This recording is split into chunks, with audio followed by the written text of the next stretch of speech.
எல்லாத்துக்கும் வணக்கமுங்க. நல்லா இருக்கிறீங்களா? நான் உங்கள் வில்லேஜ் ஜெமினி பேசுகிறேனுங்க. ஏனுங்க இன்றைக்கி வந்து போட்டிங்கன்னா நம்ம இந்த வீடியோவில் எதை பற்றி பார்க்க போகிறோன்னா, அதாவது மாடுகன்று வளர்த்தணுன்னு ஆசையெல்லாம் இருக்குது சாமி, அதெல்லாம் தப்பு இல்லை. ஆனால் மாடுகன்று வளர்த்தோன்னா முதலீடு அதிகமாகுது. அதுக்கு என்ன பண்ணுறது? நம்மளால் மாடெல்லாம் வச்சு பார்க்க முடியாது. வேறு ஏதாவது வழி இருக்குதா? இந்த கன்றுக்குட்டியெல்லாம் வளர்த்துறாங்களே, அதெல்லாம் லாபம் இருக்குதா நஷ்டம் இருக்குதா? இன்றைக்கி அந்த கன்றுக்குட்டி வளர்த்துறதுனால நமக்கு எந்த அளவுக்கு லாபம் கிடைக்கி, இல்லை வளர்த்த முடியுமா முடியாதா? அதை பற்றி தான் இன்றைக்கி நாம் இந்த வீடியோவில் முழுசாக பார்க்க போகிறோமுங்க. சரிங்க, வீடியோவை ஸ்கிப் பண்ணாமல் முழுசாக பாருங்கள். அதாவது வந்து போட்டிங்கன்னா இப்போ முதல்ல நம்ம மாடு வளர்க்குறோன்னு வச்சுக்கலாமுங்க. மாடு வளர்க்கணுன்னா முதல்ல அதுக்கு முக்கியமாக 3 விஷயம் ரொம்ப ரொம்ப தேவைங்க. ஒன்று வந்து பார்த்திங்கன்னா பசுந்தீவனம், உலர் தீவனம், அடர் தீவனம். இது இருந்தால் தான் நம்ம ஒரு மாட்டை நல்லபடியாக வளர்க்க முடியுங்க. அது வளர்த்து இப்போ உதாரணத்துக்கு சொல்கிறேனுங்க, ஒரு 30 நாளுக்கு பால் கறக்கணும்னு வச்சுக்கலாமுங்க. அதில் வந்து 15 நாள் காசு ஊட்டு செலவுக்கும் 15 நாள் காசு அதுக்கு தீவனத்துக்கு நம்ம கொடுத்தே ஆகணுமுங்க. அப்படின்னா மட்டும்தான் ஒரு அளவுக்கு நம்ம மேனேஜ் பண்ண முடியுமுங்க. சரிங்களா? அதுவும் ஒரு 5-6 கறவை இருக்கணுமுங்க. ஏன்னா 2 கறவையில் வச்சுட்டெல்லாம் அதில் வந்து ஊட்டு செலவு பார்க்க முடியுமானா கண்டிப்பாக கிடைக்காது. 2 மாடு வச்சுருந்திங்கன்னா நம்ம வீட்டுக்கு அளவாக பால் செலவு வேணால் இல்லாமல் இருக்குமுங்க தவிர, மற்றபடி அதை வச்சு நம்ம வீட்டு செலவுகள்லாம் சமாளிக்க முடியுமான்னா அது கண்டிப்பாக வாய்ப்பு இல்லைங்க. ஏன்னா கண்டிப்பாக இப்போ 2 மாடு கறக்குதுன்னா ஒரு மாடு கண்டிப்பாக அதாவது சினையாயிருங்க, 10 கறவையாகி போயிடும். அப்புறம் ஒரு மாடு தான் கறக்கு. அதில் வச்சுட்டு நம்ம வந்து ஏதோ இல்லைங்காமல் ஊற்றிக்கிட்டு பண்ணிகிட்டு இருக்கலாமா தவிர, அதை வந்து நம்ம வீட்டு செலவுக்கு சமாளிக்க முடியுமான்னா அது வாய்ப்பு குறைவு தானுங்க. ஒரு 5-6 மாடாவது இருக்கணும். அப்படி இருந்தால் மட்டும்தான் அதை நம்ம வந்து பேலன்ஸ் பண்ண முடியுமுங்க. இந்த மாதிரி சூழலில் நமக்கு வெறும் காடு தான் இருக்குது, தீவனம்லாம் நாங்கள் எதுவும் போடலை, அதுக்கு என்ன பண்ணுறது அம்மனி அப்படின்னு நீங்கள்லாம் கேட்டிங்கன்னா, புதுசாக மாடு வளர்த்துற ஆசைப்பட்றவங்க என்னோட ஒரே விஷயம் என்னென்னு கேட்டிங்கன்னா, கண்டிப்பாக கன்றுக்குட்டி வாங்கி வளர்த்தலாமுங்க. அது ரொம்ப ரொம்ப உங்களுக்கு வந்து கன்றுக்குட்டி வாங்குகிற செலவு மட்டும்தான். அதில் தீவனத்துக்கு நீங்கள் ரொம்ப முக்கியத்துவமெல்லாம் அதில் கொடுக்க வேண்டியதில்லை. தீவனத்துக்கு நீங்கள் தனிப்பட்ட முறையில் முதலீடு போட தேவையில்லைங்க. இப்போ வந்து சின்ன கன்றுக்குட்டி 2 கன்றுக்குட்டி வாங்குறேன்னு வச்சுக்கலாமுங்க. நான் இப்போல்லாம் சொல்கிறது வந்து உங்களுக்கு உதாரணத்துக்கு ஒரு விலை தான் சொல்கிறேனுங்க. அப்புறம் நாளைக்கு நீங்கள் சந்தையில் போய் கேட்டு அம்மனியே நீ சொன்ன நாங்கள் போய் கேட்டால் அது என்னமோ இந்த வேலையில் இல்லையாம்மா அப்படின்னு மட்டும் சொல்லி போடாதீங்க. நான் உதாரணத்துக்கு தான் சொல்ல போகிறேனுங்க. அதாவது ஒரு 10,000 ரூபாய்க்கு மேலே வாங்கணுமுங்க ஒரு கன்றுக்குட்டி வாங்குறதா இருந்தால். என்னை பொறுத்தளவுக்கு நான் என்ன சொல்லுவேங்கன்னா, நீங்கள் சந்தையில் போய் பார்த்து வாங்குறத வந்து கொஞ்சம் நல்லா தரமான கன்றுக்குட்டியாக வாங்குங்க. கெடாரி கன்றுக்குட்டியில் வந்து பார்த்திங்கன்னா அந்த மாதிரி நல்ல தரமான கன்றுக்குட்டி வாங்கணுன்னா எனக்கு தெரிஞ்சுங்க குறைஞ்சது ஒரு 20,000 பக்கமாவது போடணுமுங்க. அதாவது 10,000க்கு மேலே இருந்து ஒரு 20,000த்துக்குள்ளே வாங்கினீங்கன்னா நல்ல தரமான கன்றுக்குட்டி கிடைக்குமுங்க. அப்புறம் நம்ம அந்த மாதிரி கன்றுக்குட்டி வாங்கிட்டு வந்துட்டு இதுக்கு என்ன நம்ம அதிகமாக தீவன செலவுன்னு பார்த்துட்டிங்கன்னா, தண்ணி நம்ம எப்படி ரெகுலராக வச்சுருவோமுங்க. கொஞ்சம் பெருசாகணும்னா நீங்கள் ஏதோ ஒரு நேரம் புண்ணாக்கு வைங்க. புண்ணாக்கு வைக்கிறது ஒரு ஆப்ஷன் தானுங்க. வச்சா கொஞ்சம் நல்லா திறனாக இருக்குமுங்க. இல்லாட்டி கொஞ்சம் வளர்ச்சி அடையிறதுக்கு லேட் ஆகுமுங்க. அவ்வளோதான் விஷயமுங்க. அப்புறம் நல்லா தண்ணி 2 நேரம் வச்சு விட்ருங்க. அப்புறம் காட்டுக்குள்ளே வந்து இதுக்கு வந்து தனியாக நம்ம தீவனமெல்லாம் போடணும்னா அதெல்லாம் கிடையாது. காட்டுக்குள்ளே இந்த ஏரியில் அதாவது தோப்புக்குள்ளே இதெல்லாம் முளைக்குது பார்த்தீங்களா புல்லெல்லாம், அதே போதுங்க. இந்த வெசப்பூடு புல் இதெல்லாம் முளைச்சிட்டு கிடக்குங்க. அதையவே அது தின்னுக்கு. அதனால் மேய்ஞ்சி போட்டு பார்த்தீங்கன்னா நம்ம இதுக்கு தனியாலாம் நான் தான் சொன்னேன் பார்த்தீங்களா, தீவனம்லாம் இதுக்கு தனியெல்லாம் நம்ம போட வேண்டாம். இந்த மாதிரி ஒரு தீவனம் இருந்தாலே போதும். தோப்புக்குள்ளே சும்மா களை பிடுங்குற நேரத்துக்கு இப்போ களை எடுக்கணும், உழவு ஓட்டணும், அந்த மாதிரி இருக்கிற காட்டுக்குள்ளே நீங்கள் கன்றுக்குட்டிங்களை கட்டி வச்சாலே போதும். அதுக்கு நேரத்துக்கு 3 நேரம் தண்ணி மட்டும் வச்சுருங்க. முடிஞ்சால் ஒரு நேரம் புண்ணாக்கு தண்ணி வைங்க. கொஞ்சம் கன்றுக்குட்டி நல்லா ஸ்ட்ரென்த்தாக இருக்குமுங்க. இல்லைன்னா ஒன்றும் பிரச்சனை இல்லைங்க. இது இந்த மாதிரியே நம்ம நல்லா வளர்த்திட்டு வந்துட்டோம்னா ஒரு ஸ்டேஜுங்க. இது எப்போ நம்ம கொடுக்கணும், இது கன்றுக்குட்டிக்கு இந்த விஷயம் மட்டும்தானுங்களா. வாங்கிட்டு வந்துட்டீங்க, தண்ணி வைக்கிறீங்க, காட்டுக்குள்ளே கட்டுறீங்க, இவ்வளோ தானுங்க அதோட விஷயமுங்க. ஆனால் அதுக்கப்புறம் பார்த்துட்டிங்கன்னா இது எப்போ நம்ம கொடுக்கலாம், இது நமக்கு ஒரு நல்ல ஒரு ரேட் வரும். இப்போ நான் சொல்கிறதெல்லாம் உதாரணத்துக்கு ஒரு ரேட் சொல்லிக்கிறேன். ஒரு 20,000க்கு நான் ஒரு கன்றுக்குட்டி வாங்கிட்டு வரேன்னா, அந்த கன்றுக்குட்டி நல்லா ஒரு வயசு வரைக்கும் நல்லா வளர்த்திட்டு நல்லா பழம் படுற ஸ்டேஜ் இருக்குமுங்க. அதாவது சினையாகக்கூடிய பருவநிலை வரக்கூடிய ஒரு ஸ்டேஜுங்க. அந்த பருவநிலை வந்ததுக்கப்புறமா ஒரு ஊசி போட்டுறணுங்க, சினை ஊசியை. சரிங்களா?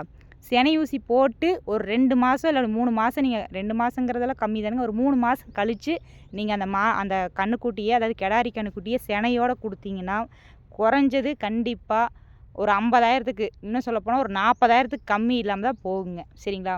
நீங்கள் 40,000 தாராளமாக அது உங்களுக்கு போகுது. ஏன் நான் அவ்வளோ தூரம் சொல்கிறேன்னா, நாங்கள் வந்து மாடு வாங்கிக்கிற அனுபவம் இருக்குதுங்க. ஒரு 2வது ஈத்து 3வது ஈத்து அப்படி போகிற மாட்டையே வந்து பார்த்திங்கன்னா உங்களுக்கு 50,000 60,000 இன்னும் சொல்லப்போனால் 70,000த்துக்குலாம் கம்மி இல்லாமல் நாங்களும் மாடெல்லாம் வாங்கிக்கிறோமுங்க. அப்படி இருக்கும் பட்சத்தில் கெடாரி கன்று கண்டிப்பாக 40,000த்துக்கு மேலே தான் போகுங்க. நம்ம கன்றுக்குட்டி நல்லா ஆரோக்கியமாக இருந்ததுன்னா கண்டிப்பாக 40,000த்துக்கு மேலே தான் போகுமுங்க. அது 3 மாதம் சினையோடு கொடுத்துட்டிங்கன்னா 100%. இதில் இவ்வளோ தான் உங்களுக்கு செலவுங்க. இதில் வேறு ஏதாவது செலவு இருக்குதுங்களா? எதுவுமே கிடையாதுங்க. நம்ம பாட்டுக்கு பிடிச்சி கட்டுறோமுங்க. காட்டுக்குள்ளே அது பாட்டுக்கு மேய்ஞ்சிட்டு கிடக்குது. அப்புறம் தண்ணி வைக்கிறோம். அப்புறம் நேரத்துக்கு வேறு இதுக்கு நம்ம பயிரெல்லாம் வெட்டி போடுறது கிடையாது. நான் சொன்ன மாதிரி உங்களுக்கு எசவு இருந்ததுன்னா ஒரு நேரம் புண்ணாக்கு மட்டும் கொடுங்க, இல்லைன்னா அதுவும் வேண்டாங்க. இந்த மாதிரி ஒரு 2 கன்றுக்குட்டி வாங்கி விடுங்க.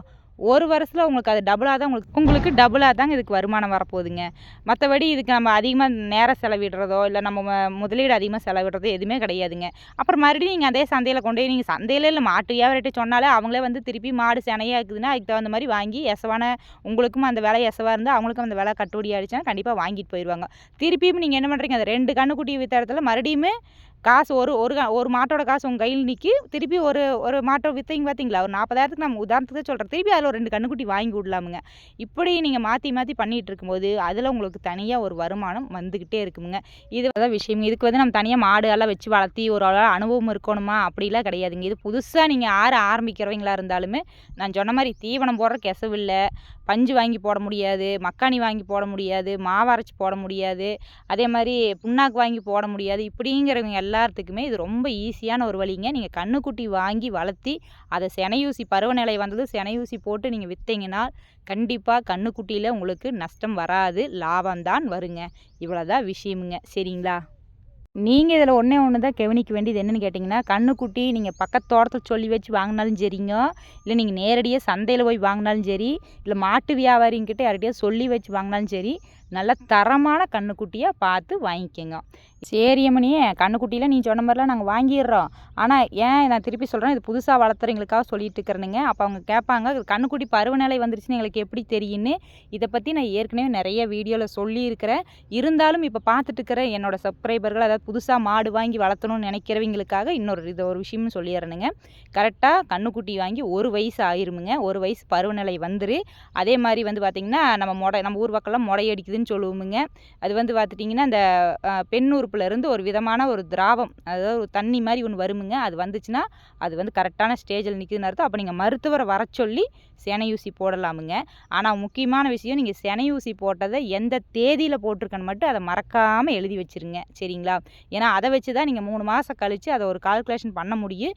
ஏன்னா நான் 3 மாதம் கழித்து சொல்கிறேன்னா, நீங்கள் அதுக்கு முன்னாடி 2வது மாதத்துலேயே நீங்கள் சொன்னால் மறுபடியும் விற்கலான்னு ஒரு யோசனை இருந்ததுன்னா அப்படி, ஏன்னா அது வந்து பொய்ச்சனையாக கூட ஆயிருமுங்க.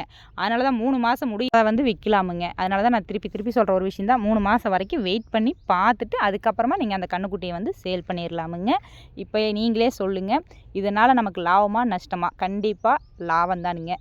உங்களுக்கு எசவு இருந்தால் கண்டிப்பாக ஒரு 2 கன்றுக்குட்டி வாங்க முடியலைனாலும் ஒரு கன்றுக்குட்டி அந்த மாதிரி வாங்கி சேல் பண்ணி பாருங்கள். உங்களுக்கே அது ஒரு ஆர்வம் வந்துருமுங்க. இவ்வளோதான் விஷயமுங்க. ஏனுங்க, உங்களுக்கு வீடியோ பிடிச்சிருக்குதுங்களா? பிடிச்சிருந்தா லைக் பண்ணுங்கள், ஷேர் பண்ணுங்கள். உங்களுக்கு ஏதாவது சந்தேகம் இருந்தால் கண்டிப்பாக கமெண்ட் பாக்ஸில் கமெண்ட் பண்ணுங்கள். அமுனிக்கு தெரிஞ்ச விஷயம் இருந்தால் கண்டிப்பாக அதுக்கு நான் பதில் சொல்கிறேனுங்க. ஏன்னா உங்களுக்கே தெரியும், என்ற வீடியோவில் எல்லாம் நான் வந்து என்னோடய அனுபவத்தை தான் நான் உங்கள்கிட்ட ஷேர் பண்ணிட்டு இருக்கிறேனுங்க. நம்ம சேனல் பேர் வந்து வில்லேஜ் அம்மனி. புதுசாக யாராவது பார்த்தீங்கன்னா மறக்காமல் கொஞ்சம் சப்ஸ்கிரைப் பண்ணி போடுங்க. சரிங்களா? அப்புறங்க வீடியோ முடிஞ்சதுக்கப்புறம் இந்த கமெண்ட் பாக்ஸ் இருக்குது பார்த்தீங்களா, அந்த இடத்துல ஹைப்புன்னு ஒன்று இருக்குதுங்க.